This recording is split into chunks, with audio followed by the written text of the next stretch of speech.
பின் பூக்களுக்கும் புன்னகையை கற்றுத்தந்த நம் புரட்சி தலைவர் எம்ஜிஆரும் அதற்கு பின் நானும் தமிழகத்தை ஆண்ட போது இந்த தமிழகம் எப்படி இருந்தது என்பதை நீங்கள் பின்னோக்கி பாருங்கள்.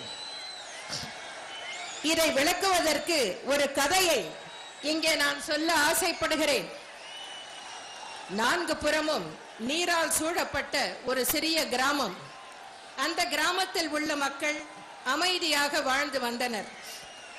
அந்த கிராமத்திற்கு யார் செல்ல வேண்டுமானாலும் அல்லது அந்த ஊர் மக்கள் மற்ற ஊர்களுக்கு செல்ல வேண்டுமானாலும் பரிசல் மூலம்தான் பயணம் செய்ய முடியும். தினமும் காலையில் ஒரு பரிசல்காரன் அந்த கிராமத்திலிருந்து பரிசல் ஓட்டி தன் பரிசலிலே ஆட்களை எல்லாம் ஏற்றிக்கொண்டு அக்கறைக்கு போவான்.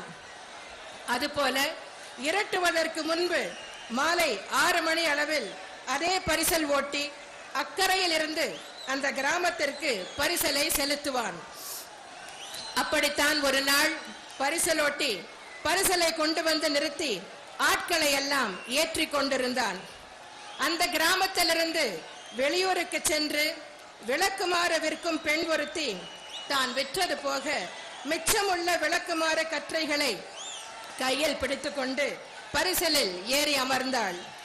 அவள் அருகே குரங்கு வித்தை காட்டும் ஒருவன் குரங்கோடு பரிசலில் ஏறி அமர்ந்தான். அதுபோலவே பாம்பாட்டி ஒருவனும் கூடை நிறைய பாம்புகளை வைத்துக் கொண்டு பரிசலில் ஏறி உட்கார்ந்தான்.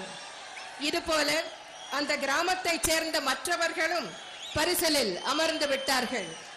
பரிசல் புறப்பட தயாரானது. அப்போது ஒருவன் ஓடி வந்து பரிசலிலே ஏற முயற்சித்தான். ஆனால் பரிசல்காரன் அவனை ஏற்ற மறுத்து, ஒழுங்காக போய்விடு, உன்னை ஏற்ற முடியாது என்று மறுத்தான். அவனோ நானும் ஏறிக்கொள்வேன் என்று அடம் பிடித்தான்.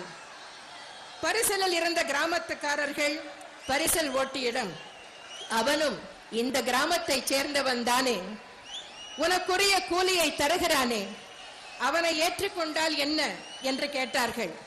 உடனே பரிசல்காரன் சொன்னான், ஐயோ, உங்களுக்கு அவனை பற்றி தெரியாது.